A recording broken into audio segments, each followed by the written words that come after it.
regarder globalement, mais dans la salle, est-ce que quelqu'un est atteint de lymphodème? Moi. Oui, Non. 2 personnes. Non, moi non. Et globalement, les autres, vous avez des œdèmes plutôt, ou des pathologies plutôt de type vasculaire? Oui, moi je pense que ça doit être naissant. D'accord. Mais bon, mon médecin, si vous voulez, je ne connaissais pas le lymphodème. À mon retour, je vais quand même lui en parler parce que les photos que j'ai vues, ça m'interpelle par rapport à ce que j'ai vécu. C'est-à-dire qu'aujourd'hui, ça concerne vos membres inférieurs? Oui, Problème de gonflement aussi? oui, aussi. Cheville? Cheville. De façon latérale, les deux? Les deux. D'accord. Hein, c'est très aléatoire. Donc, c'est très intéressant ce que vous C'est dites. très aléatoire. J'ai eu le genou, j'ai eu le poignet, et bon, j'ai eu 2 cancers du sein, mais j'ai eu aussi une césarienne. Ok. Alors pourquoi je vous disais ça? Parce que c'est vrai que le docteur Garou nous a parlé du lymphodème, par essence, qui est un œdème de type lymphatique, avec une origine lymphatique. Maintenant, l'œdème peut être d'une origine vasculaire.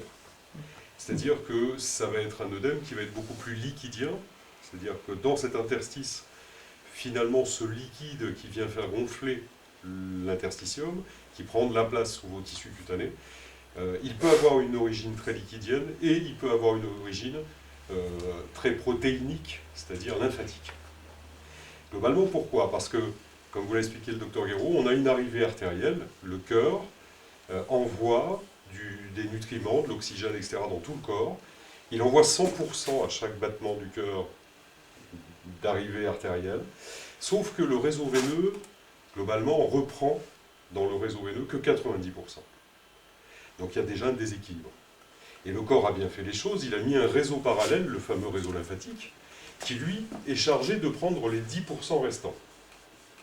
Donc ça veut dire que sur cette autoroute des 90% et sur cette petite départementale de 10%, si à un moment donné sur ces 2 trajets-là se pose un souci, on ne reprendra pas en finalité les 100% qui ont été amenés et donc il restera du liquide sous la peau.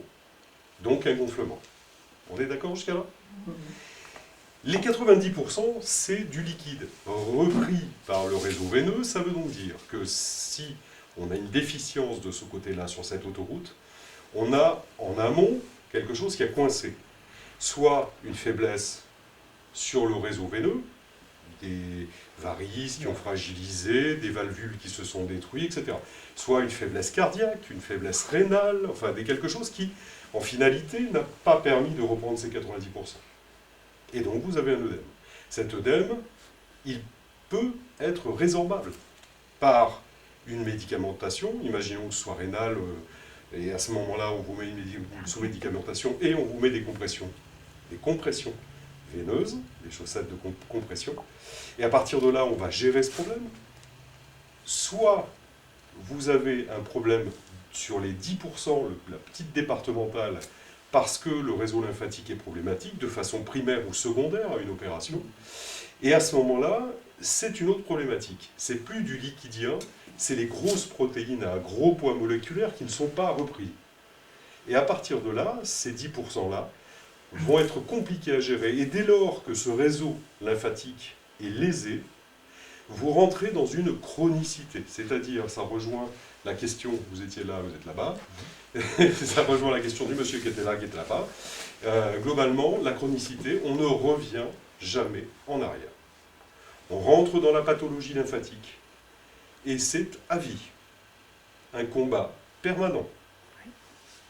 C'est un peu compliqué à entendre parfois, mais il vaut mieux l'entendre parce que ce combat permanent, si vous le menez régulièrement et correctement, la pathologie lymphatique, vous la stabilisez. On ne la guérit pas, on la stabilise. Si par contre, on lâche du terrain à cette pathologie, elle ne va faire que s'aggraver, se compliquer par des indurations cutanées, par des troubles trophiques cutanés, par des difformités. Voilà en gros le schéma. Alors forcément, on va vous parler de solutions thérapeutiques et de vêtements, mais on peut gérer on a des solutions tant pour l'œdème de type veineux, c'est-à-dire les 90%, soit aussi des solutions sur le lymphœdème qui représentent ces 10%-là. Et ils ne se géreront pas tout à fait de la même façon. Est-ce que ça vous a permis de voir qu'il y avait un peu ces deux différences? Oui. Tout ça pour dire que cet œdème bilatéral, il y a bien entendu une étude clinique qui a à faire pour savoir s'il est plutôt liquidien ou mécanique, s'il est lymphatique ou veineux. Est-ce que le bilatéral, est-ce qu'il disparaît à la déclive quand vous vous couchez le soir? Est-ce que ça a tendance à dégonfler ou pas? Est-ce que le godet ou le signe de Stemmer est présent ou pas? Enfin, tout ça va nous permettre de savoir un petit peu dans quel domaine, ou est-ce que c'est justement cette autoroute à 90% ou les 10% qui pose problème, et forcément on va gérer les choses différemment. Mais ça doit être étudié par un médecin. Ça marche? Parfait. Dans le veineux, donc dans le veineux, vous l'avez compris, ça va être de la compression. Alors, c'est quoi la compression? La compression, c'est un acte élastique, que ce soit un bandage ou un vêtement préformé, mais ça va être un système de rappel élastique sur le membre. C'est-à-dire que si vous ne bougez pas, le vêtement ou la bande va exercer une compression, va comprimer votre membre, de façon à vider vos tissus, votre interstitium, puisqu'on l'aura comprimé, mais aussi créer un orthostatisme, c'est-à-dire une dynamique de retour veineux, pour que le sang ait moins de difficultés à rejoindre votre cœur. Donc ça, c'est de la compression veineuse. Qui se présente, enfin, je pense que la majorité d'entre vous en met, sous forme de chaussettes, de bas ou de collants.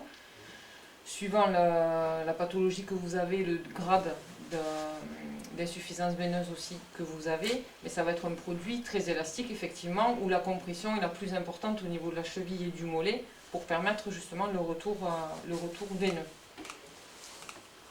Donc, bien entendu, chaussettes, bas ou collants. Aujourd'hui, vous trouvez différentes, au-delà des classes de pression, qui sont ces classes de pression à déterminer, et uniquement du ressort du médecin. Personne n'a à le déterminer à notre place, ni même à la vôtre, ni même le kiné. Personne. Pourquoi? Parce que ça doit être pris en conscience, notamment de l'examen clinique qui a été fait, mais aussi éventuellement d'un indice de pression systolique pour vérifier si vous n'avez pas de risque artériopathique, enfin, etc. Ça doit être déterminé par le médecin. Mais par contre, au-delà de ça, vous avez beaucoup de choix aujourd'hui qui doivent être discutés en fonction de vos envies et du distributeur, c'est-à-dire de l'orthopédiste ou du pharmacien éventuellement, sur notamment est-ce que vous voulez les petites options, est-ce que vous voulez un pied ouvert, ça peut être très sympa l'été, de pouvoir mettre une petite chaussure avec les orteils à l'air, mais le reste va être traité. Est-ce que vous voulez des tissus très fins comme celui que vous avez vu parce que vous avez envie d'être un peu habillé? Est-ce que vous voulez un produit un tout petit peu plus épais, plutôt avec des bases de coton parce que vous avez une peau sensible et que vous voulez mettre une paire de baskets? Tous ces systèmes-là, nous les travaillons pour répondre à vos besoins. Après, comme disait Anthony, la compression aussi qui se fait de la classe 1 à la classe 3 dépendra de votre insuffisance veineuse. Donc, majoritairement, c'est de la classe 2 qui est prescrite, c'est pour des insuffisances veineuses modérées. On peut aller jusqu'à la classe 3 dans les cas de phlébite, par exemple, ou de thrombose veineuse profonde, qui sont indispensables et sur en général 6 mois après avoir fait une phlébite. Et normalement, on doit continuer à mettre la compression sur pas mal de temps en classe 2. On va avec des examens, bien entendu, des échodoppler, des choses comme ça. Mais la compression reste quand même le traitement initial de l'insuffisance veineuse. Donc vous l'avez compris, c'est un système qui est mécanique. Vous le mettez, ça fonctionne. Vous l'enlevez, ça ne fonctionne plus. Il n'y a pas d'effet secondaire. On ne peut pas se dire, si j'en mets, oh là là, qu'est-ce que ça va donner demain? Ça ne détruira rien. Ça stoppe une mauvaise évolution. Vous l'avez sur vous, ça fonctionne. Vous l'enlevez, ça ne marche plus. Alors idéalement, le mettre tout le temps, c'est idéal. Quand je dis tout le temps, quand on est dans la vie active, on ne dort pas avec, évidemment. Mais le mettre tout le temps, le mettre quand vous êtes en voyage, quand vous êtes longuement assis dans une voiture, quand vous prenez l'avion ou le train, mais surtout, et là c'est parfois plus compliqué, mais quand on a des périodes de chaleur, puisqu'on sait que la chaleur est un vasodilatateur, donc ça complique les choses, donc c'est à ce moment-là surtout qu'il faudrait les porter. Excusez-moi. Mais c'est vraiment mécanique, c'est à utiliser vraiment avec Sans modération. Sans modération, c'est ça. Et puis ça agit juste quand on le met. C'est ça. C'est quand on l'enlève, Tout à c'est fait. terminé. Tout à fait, oui. Alors après, vous avez le droit, bien entendu, à relâcher la pression. Vous avez envie d'aller vous passer une après-midi à la plage et aller vous baigner, vous ne les mettez pas. Ah bon? Bien évidemment.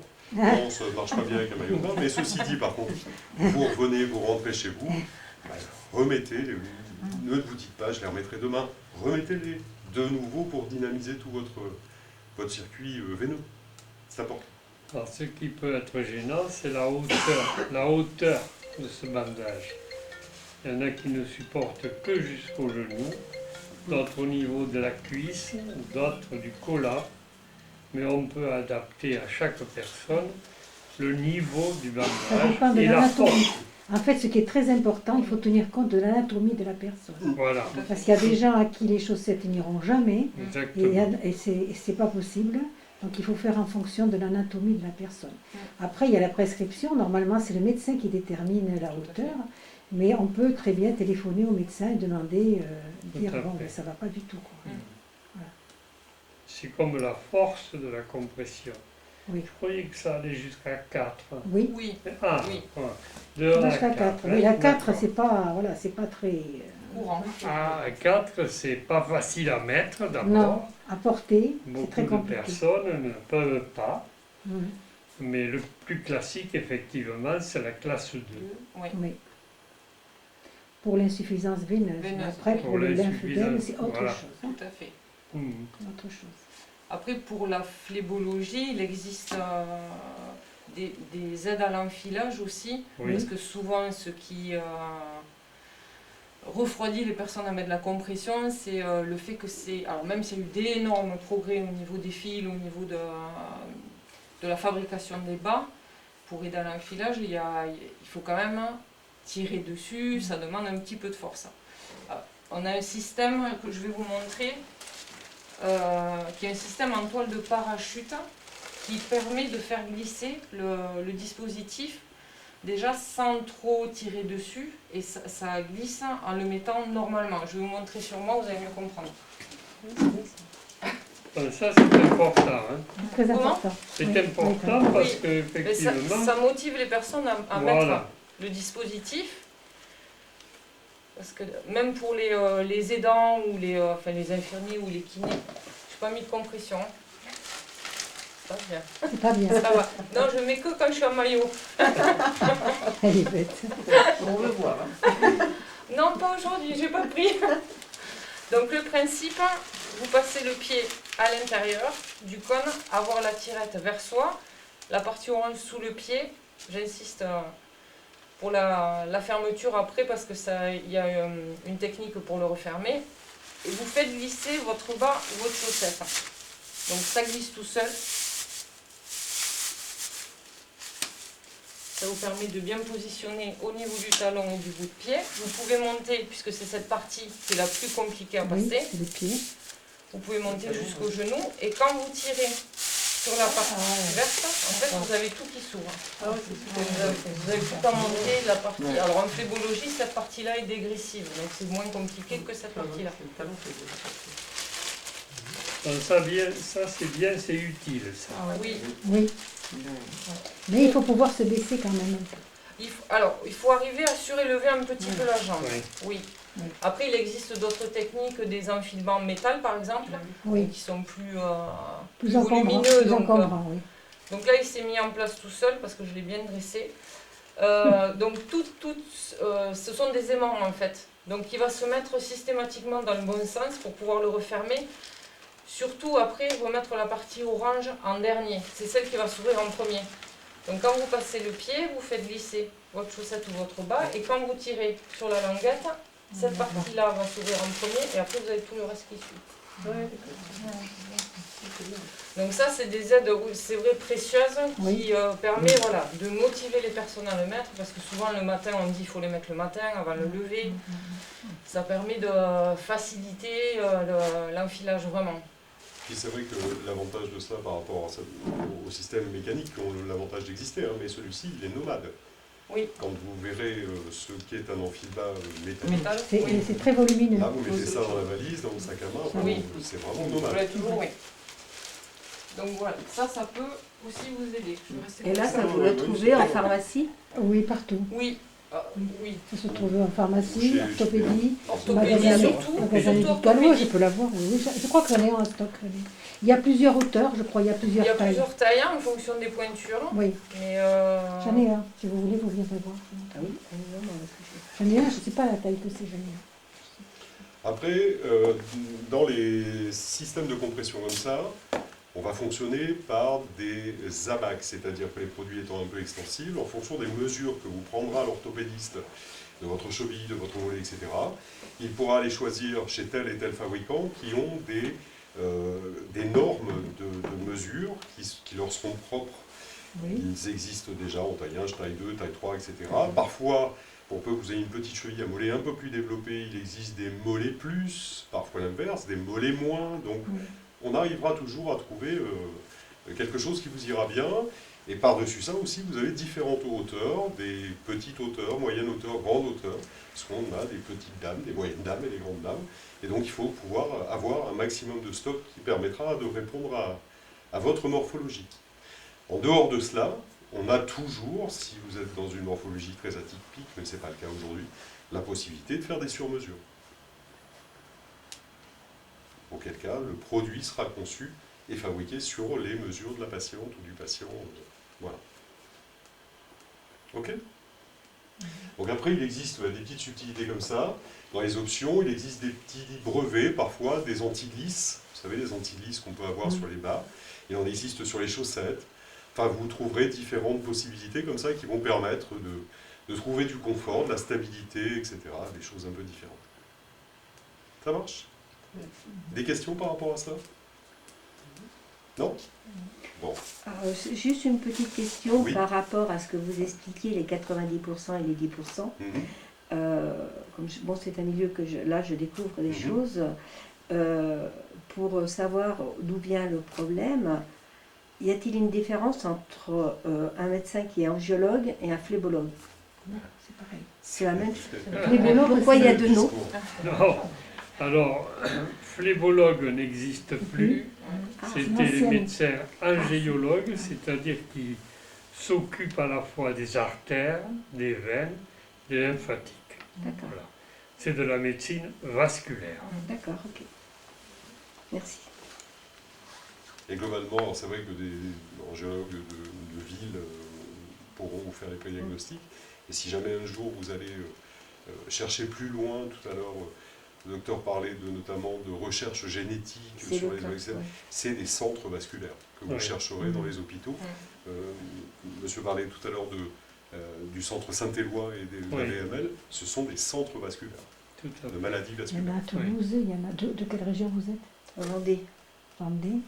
Vous en avez, on Il y en vous donnera a, des oui, adresses. je crois, oui.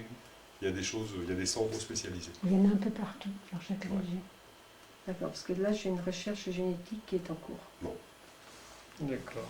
Ok. Mhm. Alors ensuite, quand on sort de la pathologie vasculaire purement, d'accord, on va rentrer dans le lymphodème, on en parlait tout à l'heure. Et à ce moment-là, le lymphodème se traite de façon un petit peu différente. C'est-à-dire qu'on va avoir forcément une phase. Bonjour messieurs. On va avoir une phase à visée décongestive, c'est-à-dire l'idée de faire réduire le membre. Alors c'est un peu court quand je dis ça, parce qu'on cherche à réduire le membre, mais aussi à assouplir la peau. C'est deux parties très importantes. À hydrater la peau et à vérifier qu'il n'y ait pas de parties lésées, puisqu'on sait que le lymphodème géré par les ganglions, producteur de lymphocytes, donc on a une déficience au niveau de l'immunité, défense immunitaire du corps. C'est la raison pour laquelle on vous dit surtout pas de blessure, parce que vous avez une petite blessure, le corps va mal réagir, il va défendre difficilement. même parfois en outrance, avec des excès de lymphe d'un seul coup et des gros gonflements. Donc on est vraiment très très lié par rapport à cette défense immunitaire. Donc on va chercher à regarder qu'il n'y ait pas de blessure, que votre peau est souple, elle est bien entretenue, et que on fasse réduire les phases décongestives. Alors ces phases décongestives, elles sont, quand on parle de termes ou de centres de compétences, ce sont des phases décongestives intensives. C'est-à-dire qu'on vous prend le matin, on vous fait des traitements, et ça va durer plusieurs jours comme ça, Oui. consécutivement. On va vous faire exactement le même traitement. Et globalement, sur des centres thermalistes, mais aussi sur des cures, le patient peut arriver à perdre jusqu'à 30% dans les meilleurs des cas de sa volumétrie. Volumétrie, Oui. Donc c'est plutôt très convenable. Oui, c'est important. Oui. Ouais, c'est plutôt pas mal. Et donc globalement, on va travailler avec les mêmes protocoles tous les jours. Le patient va arriver, il va avoir des soins de peau, il va avoir des drainages lymphatiques manuels et pas de la presso. La presso aura, rappelez-vous, 90-10, plutôt une efficacité sur le liquidien. Mais le manuel, la main du kiné, va permettre justement de jouer sur le liquidien, mais de jouer aussi sur l'adhérence de la protéine sous la peau. Il va la libérer, la rendant mobile pour qu'elle soit traitée par le bandage. Donc à l'issue de ce drainage lymphatique, il y aura un bandage multicouche, voire multitype, avec des interfaces, des protecteurs cutanés, des interfaces, des bandages à allongement court, des bandages à allongement long, et toute une préconisation d'exercices sous bandage qui vont permettre justement d'activer et de vider les tissus cutanés du patient. D'accord? Alors, quid à la sortie de ces cures décongestives? Mais vous sortez de la cure décongestive, vous dites c'est génial, j'ai perdu 30% le volume, vous ne faites rien, vous ne mettez pas de vêtements, vous reprenez le volume. Tout à fait. Rappelez-vous que la pathologie lymphatique étant chronique, on la stabilise au mieux, mais on ne la soigne pas. Donc ça veut dire que derrière cela, il va falloir passer par des vêtements qui sont là aussi des vêtements faits sur mesure cette fois-ci, mais des vêtements de compression. Et c'est dans le lymphœdème qu'on va rajouter la notion, même si ce n'est pas très juste ce que je vais vous dire, mais la notion de contention. On dit souvent des bas de contention, c'est pas vrai, c'est des bas de compression.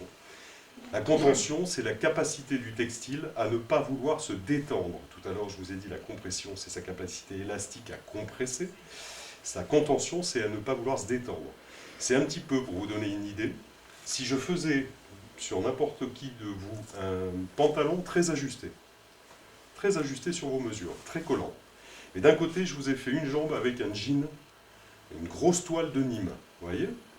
Et de l'autre côté, par contre, je vous ai mis un joli jean stretch, super sympa, nouveau, plein d'élastane.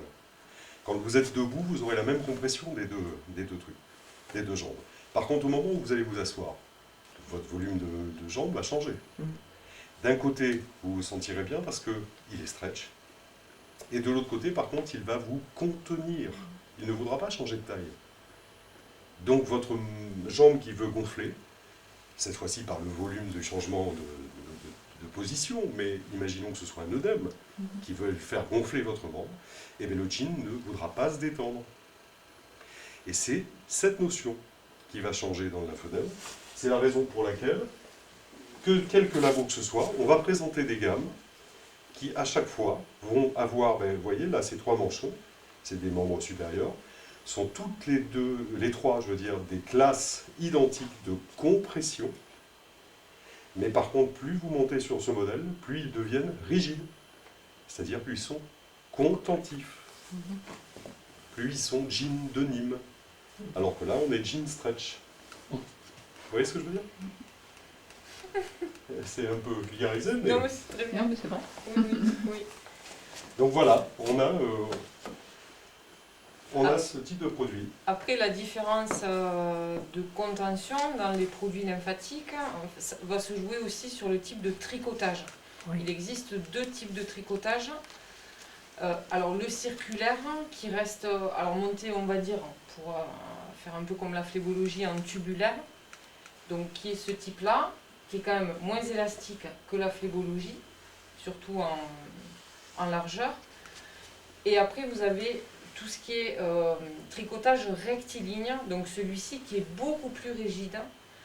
L'avantage aussi sur des lymphœdèmes qu'on a du mal à stabiliser ou dysmorphiques, ça permet, du fait que ce soit un tricotage vertical, d'éviter tout ce qui est effet garrot, ce qui arrive des fois aussi en phlébologie, quand les mesures sont pas bien prises ou que ça serre trop, qu'il y a un coup de pied un peu fort, le circulaire forcément va se loger dans le pli. Dans ce dispositif-là, on va éviter justement tout effet de striction et ça prend la forme anatomique. Là, vous voyez, c'est une découpe de coude, par exemple. On peut le faire sous forme de manchot avec mitaine, mais pour les jambes, c'est pareil. Alors, j'en ai pas pris, les jambes. Vous allez en chercher. Ouais, c'est un ouais. Vous appelez comment le dernier là, le Celui-ci, tricotage rectiligne. rectiligne. Oui. Après, si vous voulez passer au stand, je vous montrerai de plus près. Mais c'est le plus adapté, déjà pour avoir une compression quasi constante sur tout le membre. Et ça va permettre de drainer aussi l'intégralité du membre. Donc c'est le plus souvent déjà le plus efficace parce qu'il va contenir au maximum le lymphœdème. Son rôle c'est ça, hein, en aucun cas de le diminuer mais de le contenir. Donc la compression élastique se met la journée et tout ce qui est contentif, ce dont parlait Anthony, tout ce qui est bandage, multicouche, sauf voilà, dans les traitements décongestifs intensifs tels que les cures ou dans les centres hospitaliers, qui va diminuer le lymphœdème. La compression va maintenir le lymphœdème avec tout le travail qui a été fait par bandage, par drainage, pour éviter qu'il se remette en place. Donc ça, après, si vous voulez le voir sur le Ce que stand. dit Christelle est important, c'est-à-dire vraiment bien penser que tous les vêtements, manchons, chaussettes, etc., dans le cas du lymphœdème, ce sont des produits de maintien d'un état. Ce ne sont pas des produits de traitement. Les systèmes de traitement sont des systèmes de bandage. Ça, c'est du traitement. Ça, c'est du maintien. C'est-à-dire, là, on a fait réduire. Là, on maintient la réduction qu'on va gagner. D'accord? Pour autant, quand même, il existe autre chose dans le traitement. C'est compliqué de se faire des traitements et tous les kinés ne font pas les bandages. C'est ce que disait Madame Rapier tout à l'heure. On a la chance d'avoir des kinés parfois qui ont quand même cette technicité de drainage lymphatique manuel, mais par contre qui, pour X raisons, soit de coût, du temps passé, soit de méconnaissance, ne font pas les bandages. Alors à ce moment-là, les laboratoires ont sorti des vêtements qui sont des vêtements de traitement. C'est encore un peu plus compliqué, c'est les wraps. Ouais. Vas-y, complet. Maillot. Alors, c'est un système ajustable, de vêtements ajustables, qui permet effectivement d'être une alternative au bandage multicouche. C'est vrai que c'est fastidieux de se monter les bandages. Alors, en éducation thérapeutique, on vous apprend à prendre en charge le lymphœdème, à monter vos bandages pour être un peu plus autonome, en fait, prendre en charge votre pathologie. Donc, les labos, Juso, ou Elvarex et City, pardon, a créé des vêtements ajustables qui vous permettent le long de la journée. Donc c'est un système de velcro. Normalement, un bandage, quand vous le positionnez, au bout de 3-4 heures, il faudrait enlever les bandes. Si elles ont été bien mises, le lymphœdème va réduire au cours de la journée. Donc il faudrait enlever les bandes, les renrouler et repositionner le bandage. Avec ce système-là, l'avantage c'est que vous pouvez gérer votre pression au fur et à mesure de la journée et resserrer votre contention, puisque ça, du coup, c'est de la contention. Hop. Alors comme ce sont des bandages à rangement court, une fois de plus, ce sont des bandages, contrairement aux vêtements qu'on a vus tout à l'heure, qui vont donc avoir un effet décongestionnant, mais en plus de tout, produits avec lesquels vous pourrez dormir. C'est-à-dire si vous avez passé la journée sous ventre manchon et que vous avez envie de donner un coup de fouet, vous pouvez dormir, c'est de l'allongement court, ça ne posera pas de problème. Après, ce système-là, on peut aussi le mettre sur des vêtements mobilisateurs, je vais anticiper un petit peu. La mobilisation, ce dont parlait Anthony, c'est des dispositifs qui vont permettre d'assouplir les tissus. Alors chez nous, c'est le soft compress. Il se présente sous différentes formes. Ça, je vous montrais le bras, mais on l'a sous forme pour le membre inférieur aussi. Des lymphocèles de sein aussi, parce que des fois dans les cancers du sein, il y a des lymphocèles résiduels qu'on a du mal à résorber. Donc on peut aussi avoir... Le des lymphocèle, il faut expliquer ce que c'est le lymphocèle. C'est un cumul de lymphe. En fait, c'est souvent au niveau du cancer du sein, en axillaire, une poche de lymphe qu'on a du mal à... Alors souvent on fait des ponctions, mais des fois c'est récidivant. Donc il faut le travailler aussi avec des séances de kiné et souvent des vêtements mobilisateurs et un soutien-gorge de contention par-dessus pour pouvoir drainer, pour essayer d'évacuer. Donc ça c'est de la mobilisation. Chez nous il va travailler sur la longueur du membre, du fait que ce soit des canaux longitudinaux, et qui fonctionne bien sur des lymphodèmes stade 2, on va dire modéré, assez liquidien. Mais vous pouvez le positionner aussi, alors ça se présente comme ça, hop. Donc ça, initialement, c'est des vêtements de nuit, mais qui sont utilisés aussi en traitement décongestif la journée. Les bandages multicouches, on peut rajouter... Je fais une aparté. Ce système est une interface, c'est-à-dire que je pourrais avoir exactement la même efficacité en posant une bande Oui. autour de son membre. Sauf que là, avec le système dont vous a parlé Christelle, on peut arriver à la même efficacité que si je faisais le bandage.